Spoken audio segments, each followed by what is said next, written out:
मैं SC. Mishra from Mahatma Gandhi शिक्षण संस्थान Darbhanga. Good morning all of you. विषय हिंदी, पाठ्यक्रम वर्ग 10, पाठ्य पुस्तक क्षितिज, पाठ संख्या 10। पाठ का नाम नेताजी का चश्मा, लेखक स्वयं प्रकाश। साहित्यिक विशेषताएं। स्वयं प्रकाश मध्यम वर्गीय जीवन के कुशल चितेरे हैं। उनकी कहानियों में वर्ग शोषण के विरुद्ध चेतना है। उनके लेखन में हमारे सामाजिक जीवन में जाति, संप्रदाय और लिंग के आधार पर हो रहे भेदभाव के खिलाफ प्रतिकार का स्वर भी है। भाषा शैली। उनकी भाषा आम बोलचाल की खड़ी बोली है, जिसमें तत्सम, तद्भव, देशज शब्दों के साथ साथ आगत शब्दों का भी प्रयोग किया गया है। पाठ का सार। नेताजी का चश्मा नामक प्रस्तुत पाठ देशभक्ति की भावना से भरपूर एक भावपूर्ण कहानी है, जिसमें देश के नागरिकों को राष्ट्र विकास के कार्य करने तथा देशभक्ति एवं देश प्रेम की भावना प्रगाढ़ करने की प्रेरणा दी गई है। कहानी में कैप्टन चश्मे वाले के माध्यम से देश के करोड़ों लोगों के देश में भक्तिपूर्ण योगदान को उभारा गया है, जो अपने अपने तरीके से देश प्रेम तो करते हैं, परंतु वे पर्दे के पीछे रह जाते हैं। कहानी के अनुसार केवल बड़ों में ही नहीं, बल्कि बच्चों अर्थात आने वाली पीढ़ी में भी देश प्रेम तथा देशभक्ति की भावना भरी हुई है, परंतु उसे प्रदर्शित करने का उनका अपना अलग अलग अंदाज है। कस्बा और नगर पालिका।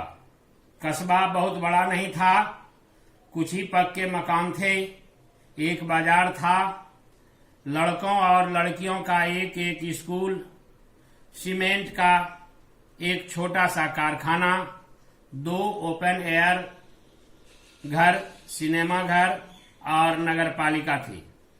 नगर पालिका इस कस्बे में कुछ न कुछ छोटे मोटे कार्य करती रहती थी। नगर पालिका के अधिकारी या बोर्ड ने बाजार के मुख्य चौराहे पर संगमरमर पत्थर से बनी नेताजी सुभाष चंद्र बोस की प्रतिमा लगवा दी। यह कहानी उसी प्रतिमा के संदर्भ में है। मूर्ति को देखकर ऐसा लगता था कि उससे किसी स्थानीय कलाकार से जल्दी जल्दी में बनवाकर चौराहे पर लगवा दी गई है। हालदार साहब और मूर्ति। हालदार साहब हर 15वें दिन कंपनी के काम के सिलसिले में उस कस्बे से गुजरते थे। हालदार साहब जब पहली बार इस कस्बे से गुजरे तो उन्होंने नेताजी के मूर्ति को देखा। संगमरमर की बनी नेताजी की मूर्ति की टोपी नोक से लेकर कोट के दूसरे बटन तक कोई 2 फीट ऊंची है। नेताजी की मूर्ति सुंदर तो थी, किंतु उनकी आंखों पर चश्मा नहीं था। मूर्ति पर एक सचमुच का सामान्य काला चश्मा पहना दिया गया था। ऐसी मूर्ति को हालदार साहब ने देखा तो उनके चेहरे पर कौतुक भरी मुस्कान फैल गई।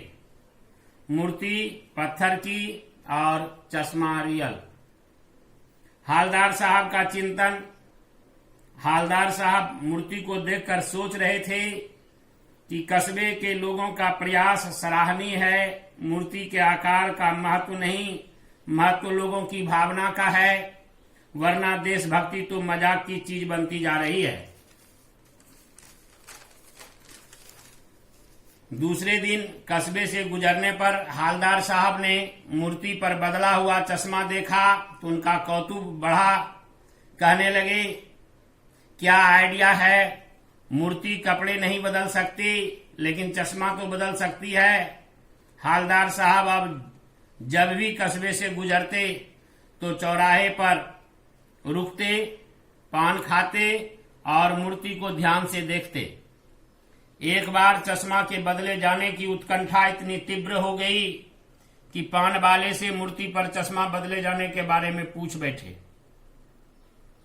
पान वाले और हालदार साहब की बातचीत, हालदार साहब ने मूर्ति पर चश्मा बदले जाने का कारण पान वाले से पूछा तो खुश मिजाज पान वाले ने हंसते हुए पान थूक कर बताया, यह काम कैप्टन चश्मे वाला करता है, वह मूर्ति का चश्मा चेंज कर देता है। कोई ग्राहक मूर्ति पर लगे चश्मा जैसे चश्मे की मांग करता है और अगर वैसा चश्मा कैप्टन के पास न हो तो मूर्ति पर लगे चश्मे को बेच देता है और मूर्ति पर दूसरा चश्मा लगा देता है। तब हालदार साहब को मूर्ति का चश्मा बदले जाने का कारण समझ में आया कि कोई चश्मे वाले कैप्टन को बिना चश्मे की नेताजी की मूर्ति बुरी लगती है तो चश्मे वाला अपनी छोटी सी दुकान के गिने चुने फ्रेमों में से एक नेताजी की मूर्ति पर लगा देता है। नेताजी का ओरिजिनल चश्मा। हालदार साहब ने पान वाले से फिर पूछा कि नेताजी का ओरिजिनल चश्मा कहाँ गया। पान वाले ने बताया, मास्टर बनाना भूल गया।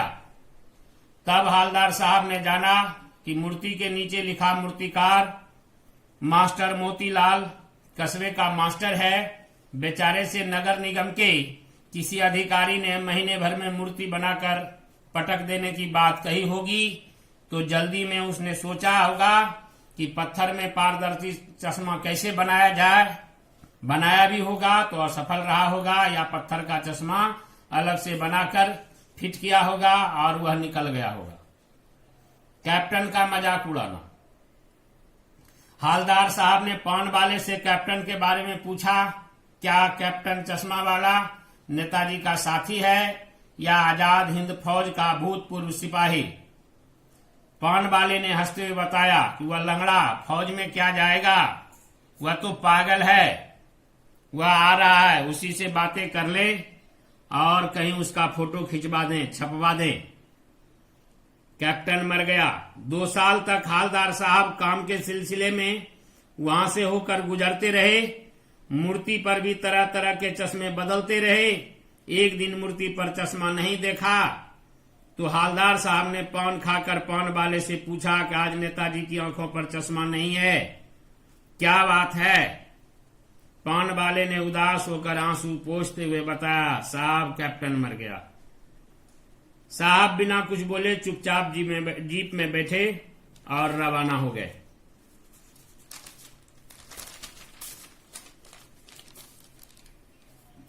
हालदार साहब की आंखों में आंसू। हालदार साहब बार बार सोच रहे थे कि देश की खातिर सब कुछ होम कर देने वालों पर लोग हंसते हैं। वे दुखी हो रहे थे। 15 दिन बाद हालदार साहब उसी कस्बे से गुजर रहे थे और गुजरने से पहले सोच रहे थे कि कस्बे में सुभाष की प्रतिमा तो होगी लेकिन आंखों पर चश्मा नहीं होगा। मास्टर बनाना भूल गया और कैप्टन मर गया। आज वहां चौराहे पर रुकेंगे भी नहीं और मूर्ति की ओर देखेंगे भी नहीं। ड्राइवर से न रुकने के लिए भी कह दिया, परंतु आदत से मजबूर चौराहा आते ही हालदार साहब की आंखें मूर्ति की ओर उठ गई। जीप रोकने के लिए चीखे। ड्राइवर ने जोर से ब्रेक मारा। लोग देखने लगे। साहब जीप से कूदे, मूर्ति की ओर लपके और मूर्ति के पास जाकर अटेंशन में खड़े हो गए। आज मूर्ति पर सरकंडे से बना हुआ चश्मा देखा। हालदार साहब भावुक हो गए और उनकी आंखें भर आई। धन्यवाद।